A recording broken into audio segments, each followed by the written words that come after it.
Bonsoir à chacun.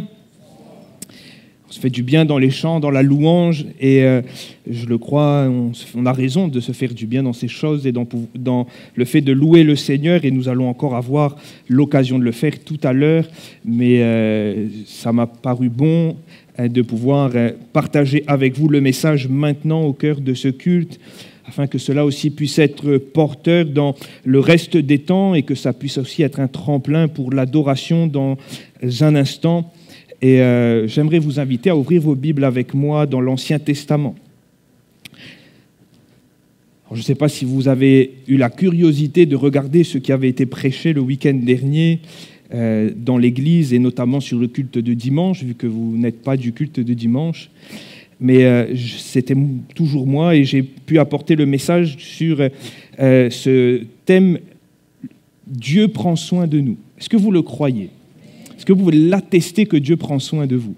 Alléluia, moi je crois qu'il n'y a pas plus belle vérité, on l'a chanté encore ce soir en chantant la bonté de Dieu, en réalisant sa miséricorde, et même mercredi avec le texte que le pasteur Joanne a pu partager, ce refrain qui vient de louer l'Éternel car sa bonté durera toujours, sa miséricorde aussi durera toujours, et cela, je crois qu'il n'y a pas besoin d'épiloguer longtemps. Oui, Dieu est un Dieu bon. Oui, Dieu est un Dieu miséricordieux. Oui, Dieu prend soin de nous. Et ça, c'est une bénédiction que nous avons d'avoir un Dieu aussi compatissant, aussi tendre, aussi attentif à nous. Et c'est une bonne chose. Mais ce soir, toujours dans la lignée, vous allez voir que finalement les textes se rejoignent, sauf que ces textes vont un peu plus nous concerner, nous, plutôt que la personne de Dieu ce soir. Et nous allons le lire premièrement dans 2 Chroniques au chapitre 32, du verset 24 au verset 26.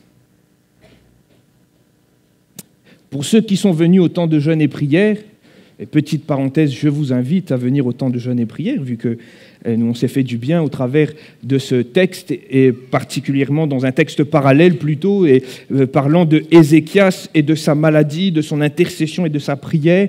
Et je ne vais pas reprêcher, le frère l'a très bien fait, ça nous a fait du bien ce jeudi, mais je voudrais aller plus loin après cet épisode, ce qui s'est passé. Et voilà ce qui est écrit, on fait la lecture ensemble, il y a 24 au verset 26. En ce temps-là, Ézéchias fut malade à la mort. Il fit une prière à l'Éternel, et l'Éternel lui adressa la parole et lui accorda un prodige. Le verset 25, mais Ézéchias ne répondit point au bienfait qu'il avait reçu, car son cœur s'éleva, et la colère de l'Éternel fut sur lui, sur Juda et sur Jérusalem. Le verset 26, alors Ézéchias, du sein de son orgueil, s'humilia avec les habitants de Jérusalem, et la colère de l'Éternel ne vint pas sur eux pendant la vie d'Ézéchias. Amen. Et ce qui va m'intéresser et nous intéresser ce soir, c'est vraiment le message que le Seigneur veut nous laisser et parler à chacun de nos cœurs, au mien premièrement, c'est ce verset 25 qui dit « Mais Ézéchias ne répondit point au bienfait qu'il avait reçu. » Je vais rappeler quelques bienfaits de la vie d'Ézéchias.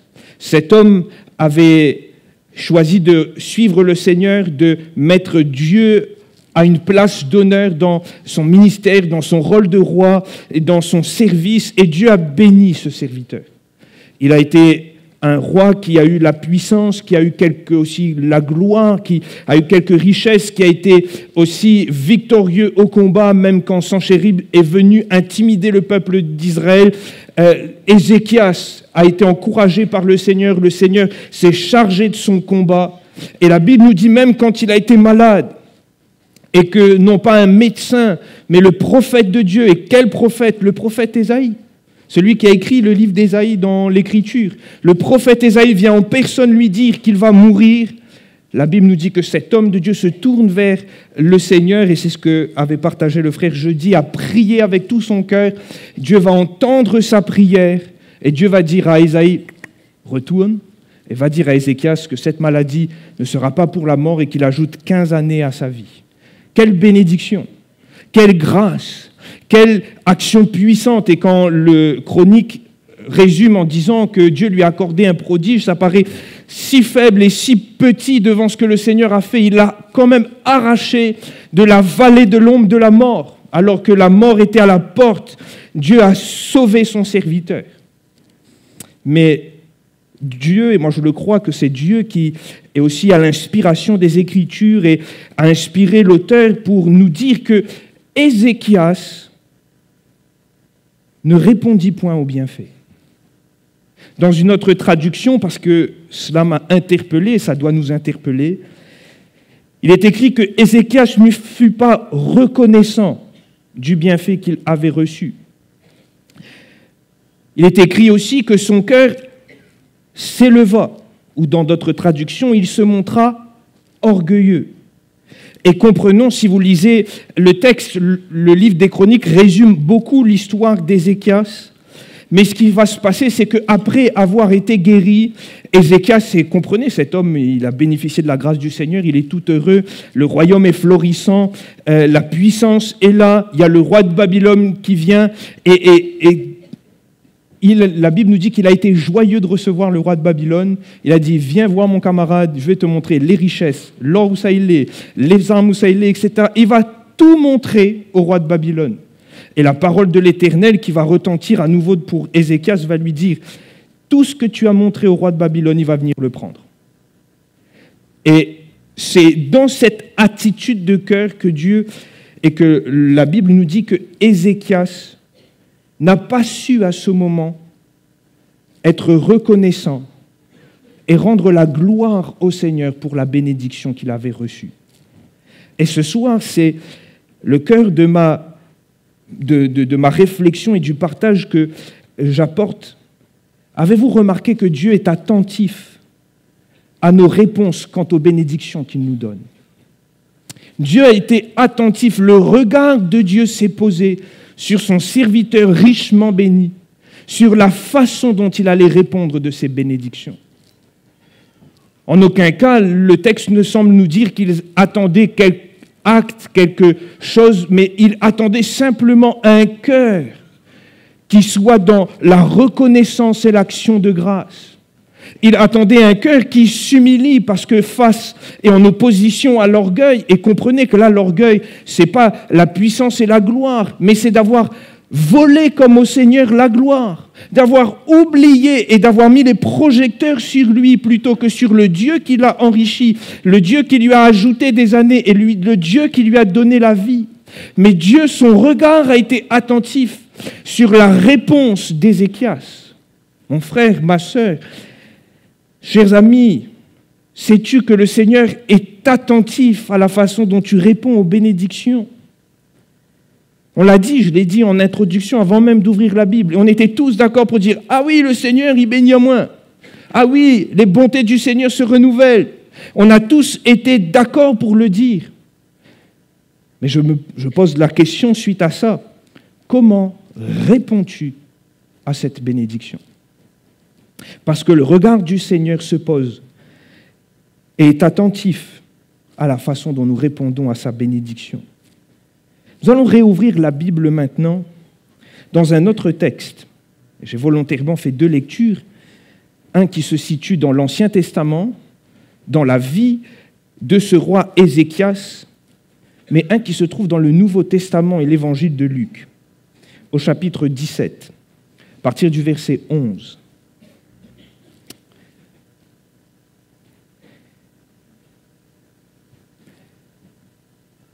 Vous avez trouvé Luc chapitre 17 et le verset 11, et on va lire jusqu'au verset 19. On y va. Jésus se rendant à Jérusalem, passait entre la Samarie et la Galilée. Il était en route. Comme il entrait dans un village, 10 lépreux vinrent à son rencontre. Se tenant à distance, ils élevèrent la voix et dirent « Jésus, Maître, aie pitié de nous !» Dès qu'il les eut vus, il leur dit « Allez vous montrer au sacrificateur » et pendant qu'ils y allaient, il arriva qu'ils furent guéris. L'un d'eux, se voyant guéri, revint sur ses pas, glorifiant Dieu à haute voix. Il tomba sur sa face aux pieds de Jésus et lui rendit grâce. C'était un Samaritain. Jésus, prenant la parole, dit « Les 10 n'ont-ils pas été guéris? Et les 9 autres, où sont-ils? Ne s'est-il pas trouvé que cet étranger pour revenir donner gloire à Dieu? Puis il lui dit, lève-toi, va, ta foi t'a sauvé. Et nous disons Amen. Un récit qui finalement est similaire au texte de l'Ancien Testament, appuyant cette même vérité que je vous partage. Jésus a été attentif à la réponse de ces lépreux. Avez-vous remarqué? 10 lépreux, jouissant de la grâce de Dieu. Jésus ne les a pas touchés. Jésus a donné juste une parole. Ils n'ont pas été guéris devant Jésus. Jésus leur a dit d'aller vers le prêtre pour faire constater qu'ils étaient guéris. Et c'est sur la route qu'ils ont été guéris. Mais la Bible nous révèle qu'il y a juste un étranger, même pas un juif. Sûrement que si Jésus le dit, c'est qu'il y avait sûrement des juifs parmi les 10. Mais un étranger qui est revenu, tomber sur sa face et venir voir Jésus pour faire quoi? Lui rendre grâce. Frères et sœurs, j'insiste et je le dis ce soir, que faisons-nous des bénédictions que Dieu nous a données, nous a confiées? Est-ce que nous sommes sensibles, nous aussi, à la réponse que nous donnons à l'Éternel concernant les bénédictions? Sommes-nous plus des 90% qui continuent la route en direction du souverain sacrificateur, ou sommes-nous le 10% qui fait demi-tour et qui revient près de Jésus, réalisant que finalement, il n'y a pas plus grand prêtre que Jésus, hein?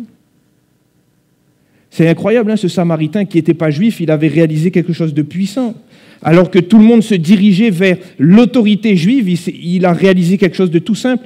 Mais celui qui m'a guéri, c'est Jésus. Celui qui a toute autorité, qui est au-dessus de tout, donc je fais demi-tour et je vais voir Jésus. C'est vers lui que je dois aller, c'est à lui que je dois faire constater ma guérison, et c'est à lui que je dois rendre la gloire. 1 sur 10. Et cette parole de Jésus, où sont les 9 autres? Pour ceux qui étaient là dimanche ou qui ont écouté le message sur les réseaux,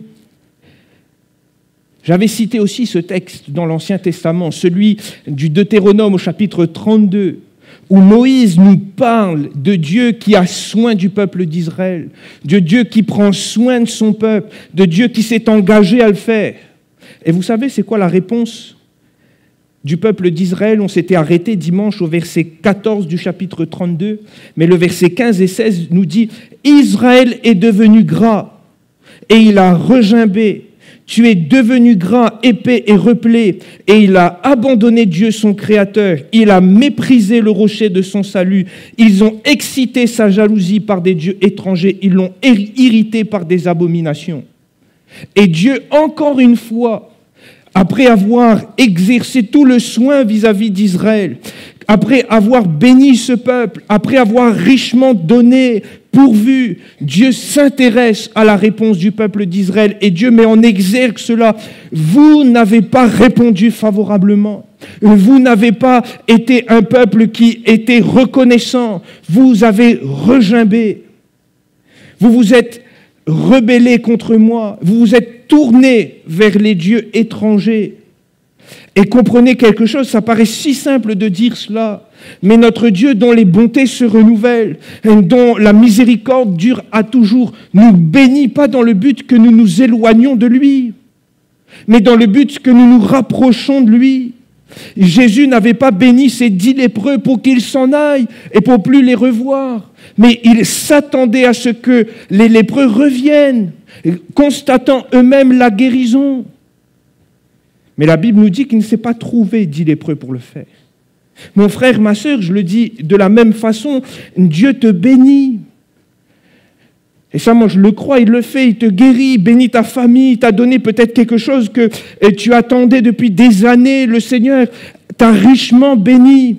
Mais ce n'est pas pour que la bénédiction détourne ton regard du Dieu qui bénit, mais c'est pour que la bénédiction t'attire à celui qui bénit. Dieu ne veut pas que la bénédiction t'amène loin de lui, mais bien plutôt que la bénédiction suscite en ton cœur une réponse favorable et que tu viennes vers lui. Mon frère, ma sœur, notre réponse à la bénédiction de Dieu est très, très importante. Que fais-tu de ce que le Seigneur t'a donné? Mon frère, du travail que le Seigneur t'a donné, ma sœur, de la famille, des finances. Que faisons-nous de ce que le Seigneur nous a donné? Quand nous nous rassemblons dans les lieux, dans des temps de culte, que faisons-nous des bénédictions du Seigneur? Sommes-nous toujours là, comme au distributeur, en disant « Seigneur, donne encore ». Seigneur, tes bénédictions se renouvellent, donne encore ce soir. Et le Seigneur te dit, que fais-tu de ce que je t'ai donné? Que fais-tu de ce que je t'ai déjà donné? Comment t'en sers-tu? Comment me rends-tu la gloire au travers de ces choses que je t'ai données? Comprenez, frères et sœurs, et je l'avais déjà partagé, je pense que ça remonte maintenant à des années, mais que Dieu opère tout et fait tout dans le royaume de Dieu au bénéfice de sa gloire. Et de sa gloire seulement. Jésus lui-même, quand il était sur terre, il a dit « Ce n'est pas pour ma propre gloire, mais pour que la gloire lui revienne à lui. » Et même dans la Trinité, il y a cette réalité. Le Fils rend gloire au Père et l'Esprit rend gloire au Fils. Et il y a cette réalité qu'il y a comme un cycle, comme une vie où la gloire est toujours ramenée à Dieu le Père. Et Dieu a toujours tout fait pour la louange de sa gloire. Et même quand il nous bénit, c'est dans le but et dans le bénéfice de la louange de sa gloire.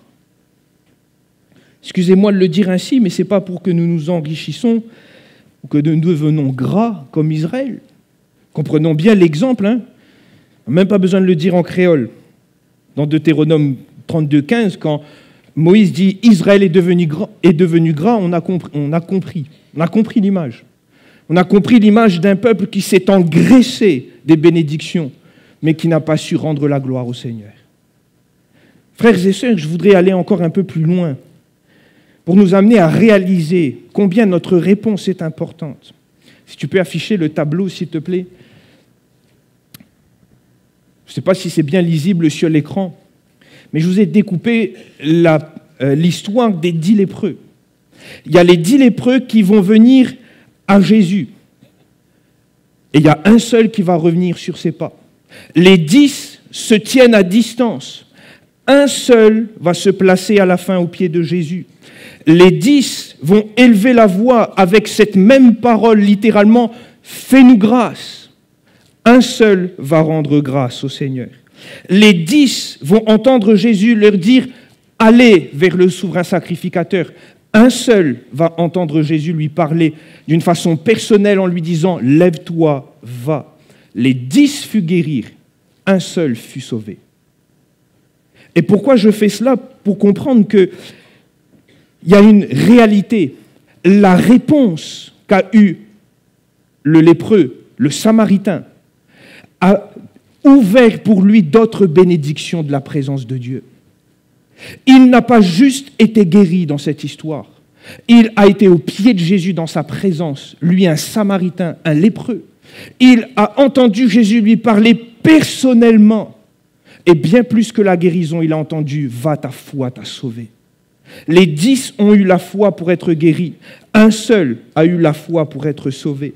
Les 10 ont eu la foi pour crier au Seigneur en lui disant « Fais grâce ». Un seul a eu la foi pour revenir sur ses pas bien avant d'avoir vu le souverain sacrificateur et pour dire « Je te rends grâce, toi qui m'as guéri ». Mon frère, ma sœur, il nous faut comprendre que notre réponse est très, très importante face aux bénédictions du Seigneur. Pourquoi? Parce que notre non-réponse nous prive de certaines bénédictions. 9 des 10 n'ont jamais été au pied de Jésus. 9 des 10 n'ont pas entendu Jésus leur parler de façon personnelle. 9 des 10 n'ont pas expérimenté plus que la guérison, c'est-à-dire le salut. Ils sont restés sur la première des bénédictions. Et tout ce qui a été finalement l'enjeu et le cœur de cela, c'est ce que j'ai encadré en rouge, parce que finalement, c'est le point de flexion de l'image. C'est qu'il y a à un moment donné quelqu'un qui a rendu grâce. Il y a à un moment donné une réponse qui est précise et qui est différente. Un homme qui, plus que recevoir, et dire « donne encore », s'est mis sur ses talons, a fait demi-tour et a décidé d'aller voir Jésus pour lui rendre grâce. Mon frère, ma sœur, j'aimerais te le dire de la part du Seigneur. Notre non-réponse dans l'action de grâce, dans la louange, nous prive souvent de quelques bénédictions supplémentaires que le Seigneur a en réserve. De ne pas savoir et de ne pas avoir ce cœur reconnaissant nous prive de grâces excellentes dans la présence du Seigneur. Je ne l'ai pas mis dans mes notes, mais permettez-moi d'ajouter cet exemple, celui de Anne.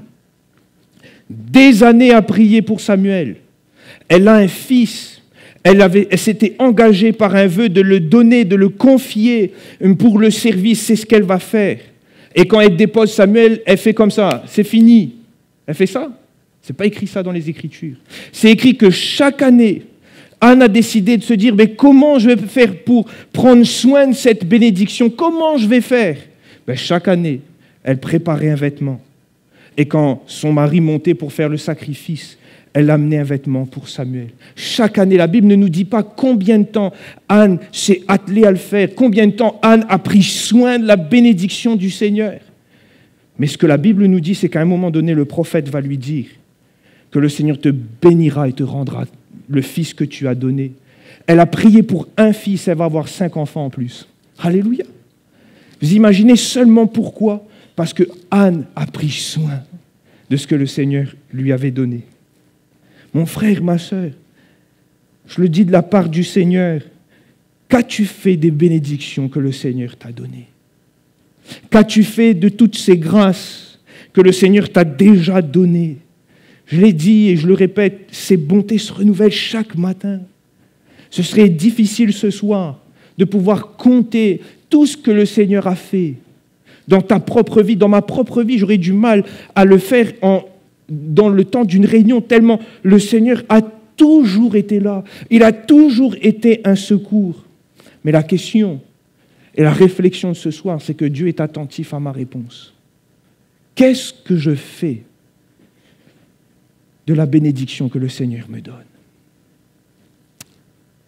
J'aimerais vous imaginer encore d'une autre manière cette réalité et la nécessité pour nous de rendre la gloire au Seigneur. Et si tu peux afficher, je l'ai mis, c'est l'image qui est après. J'ai trouvé une image qui est très parlante et qui, moi, en tout cas, me parle. On est en Israël et on a ces 2 mers qu'on connaît bien, la mer de Galilée ou le lac de Tibériade. On connaît pourquoi? Parce que les évangiles nous parlent de cette mer. C'est le lieu de la pêche miraculeuse. C'est là où un lieu qui est fort en poissons, où il y a beaucoup de richesse, il y a beaucoup de vie.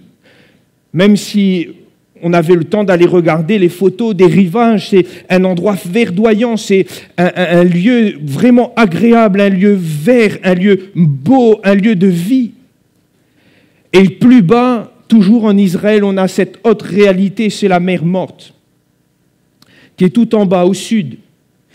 Et la mer Morte, elle porte bien son nom. On n'a pas dit que ça s'appelle la mer Morte juste parce qu'on n'aimait pas la mer, mais parce qu'il n'y a aucune vie dans la mer Morte. Il y a tellement de sel qu'aucun poisson, aucune vie peut exister là. On ne peut même pas vraiment s'y baigner. Pourquoi? Parce que on flotterait beaucoup trop à cause du sel, et même que ça, on n'est pas sûr que ce soit très bon pour le corps d'être en contact avec autant de sel. C'est une mer où il y a beaucoup d'intrigues, parce qu'on a essayé parfois d'utiliser l'eau pour soigner, parce que c'est bizarre. Il y a l'impression que c'est un lieu de mort. Et on essaye toujours de trouver tous les bienfaits que peut être dans le sel et dans cette mer qui est si particulière sur la Terre, sur la planète Terre. Et pourtant, frères et sœurs, 2 mers, mais une seule source. Les 2 mers sont approvisionnées par la même source, c'est le Jourdain. Le Jourdain traverse la mer de Galilée du nord au sud et descend jusque la mer Morte. Et là, la question se pose, et la question se pose pour nous ce soir.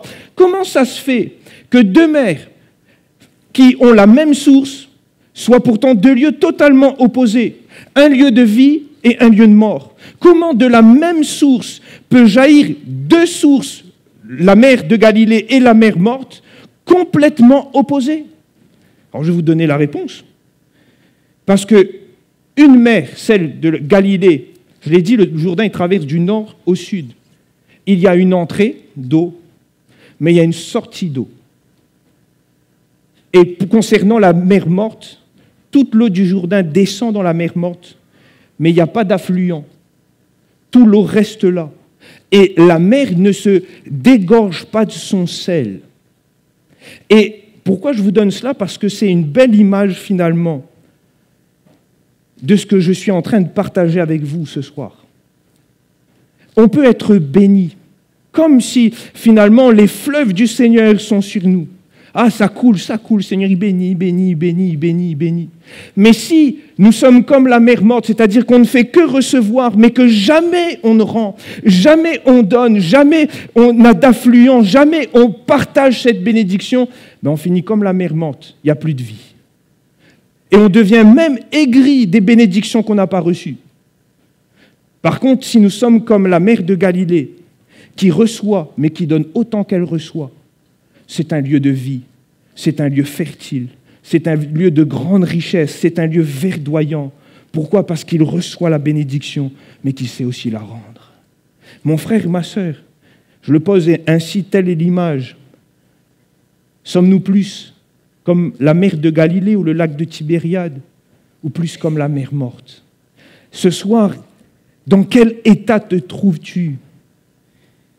Vous savez, c'est symptomatique, malheureusement, de voir des chrétiens qui ont beaucoup eu, mais qui se plaignent beaucoup encore aujourd'hui. Pourquoi? Parce qu'ils n'ont pas appris à être reconnaissants. Et la vie a du mal à germer. La vie a du mal à se développer. Pourquoi? Parce que, comme la mer morte, tout reste là présent.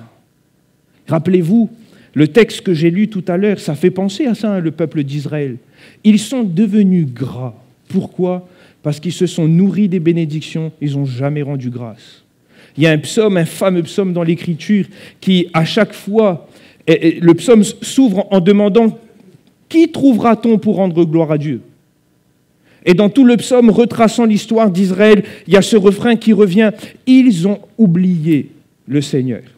Ils ont oublié celui qui avait béni. Ils se sont plaints. Ils ont désobéi. » Et c'est la réalité dans tout ce psaume. On ne trouve personne pour rendre une action de grâce. On trouve un peuple qui se plaint, un peuple qui manque de vie. Pourquoi? Parce qu'il n'a fait que recevoir et qu'il n'a pas su rendre au Seigneur la gloire qui lui était donnée.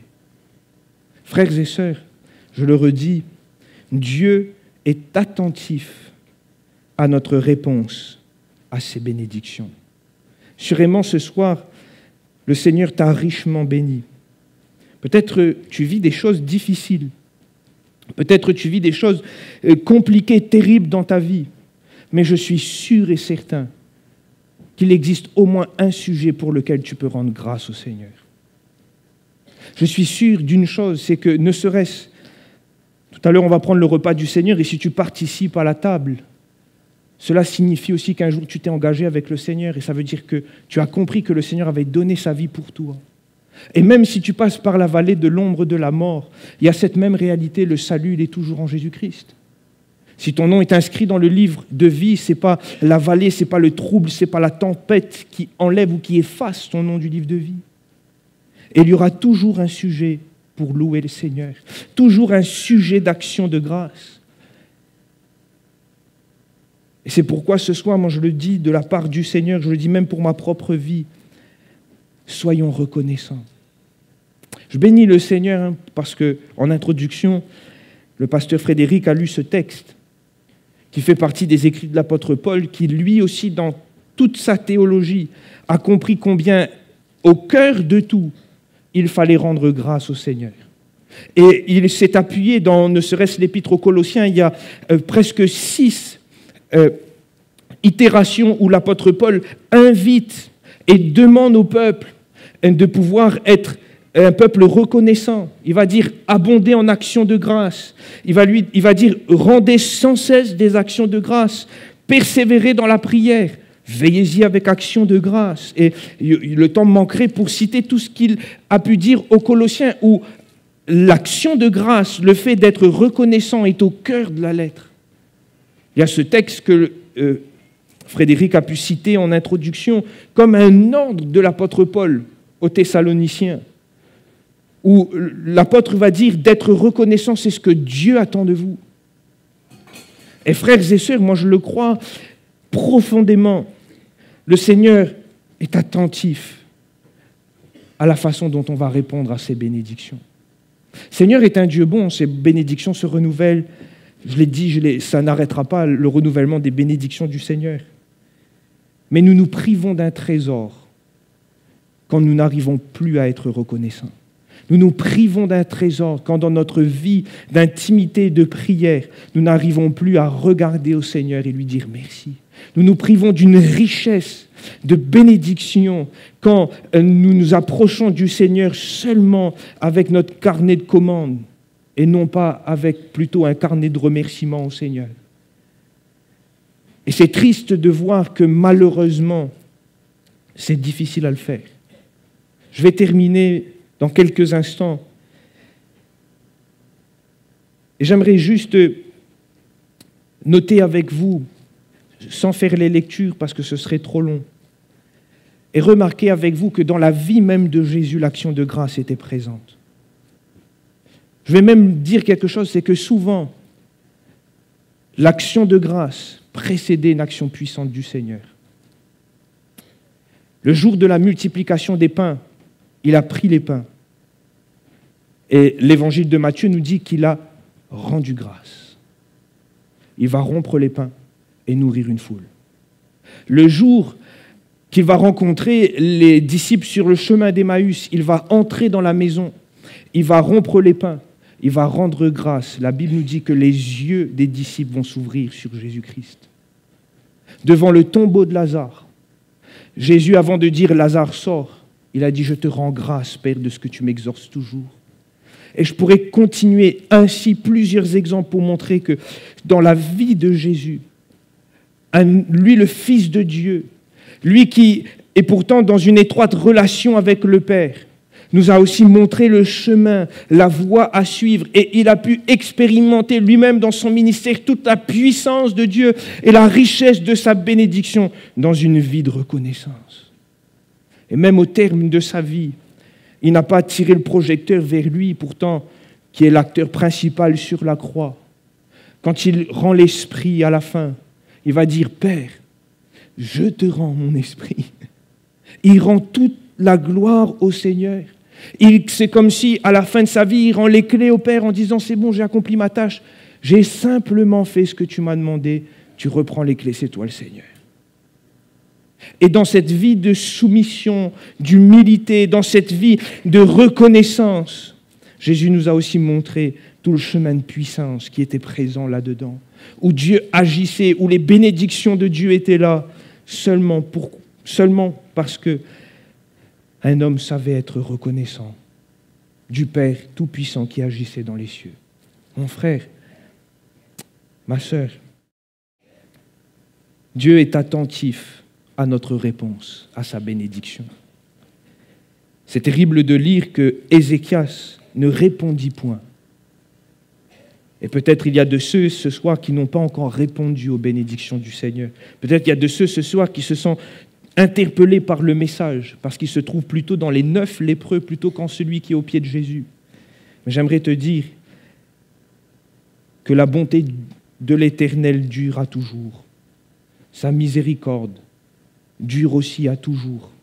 Et si quelqu'un simplement revient ce soir au Seigneur pour lui rendre la grâce, pour lui rendre la gloire pour tout ce qu'il a fait, si quelqu'un ce soir reconnaît que la bénédiction du Seigneur a finalement plus eu l'effet de l'éloigner comme les 9 plutôt que le rapprocher, mais que ce soir, réalisant tout ça en disant « Mais je veux revenir, Seigneur, j'avais rien compris.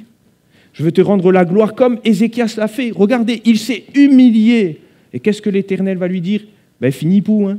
Non, l'Éternel La Bible nous dit comme ça que les malheurs que l'Éternel lui a dit ne sont pas arrivés durant sa vie. Parce que la grâce de l'Éternel était encore possible et disponible pour sa vie à Ézéchias. Simplement parce qu'il est revenu vers Jésus. Alors, j'aimerais qu'on puisse entrer dans ce temps de louange, d'adoration. Peut-être les musiciens pourraient se remettre en place et commencer à rejouer ce chant, la bonté de Dieu, et que nous allons chanter de nouveau dans quelques instants. Mais ce soir, réalisons cette invitation du psalmiste dans le psaume 100, le verset 4 et 5. Entrez dans ses portes avec des louanges, dans ses parvis avec des cantiques, célébrez-le, bénissez son nom, car l'Éternel est bon. Sa bonté durera toujours, sa fidélité de génération en génération. Frères et sœurs, notre Dieu est bon, notre Dieu est fidèle, notre Dieu est celui qui bénit richement, notre Dieu est celui dont les bontés se renouvellent chaque matin. Notre Dieu est celui qui t'a sauvé, qui t'a guéri, qui t'a permis d'avoir cette famille, ce travail, d'être là ce soir. Et ce soir, nous voulons être des enfants reconnaissants. Nous voulons répondre aux bénédictions du Seigneur par la louange, par l'action de grâce. Nous voulons faire taire peut-être tout ce qui pourrait être attrait à nos problèmes, nos difficultés, et simplement tourner nos regards vers le Maître en disant « Seigneur, merci, de tout mon cœur, je veux te dire merci pour ce que tu as déjà fait dans ma vie.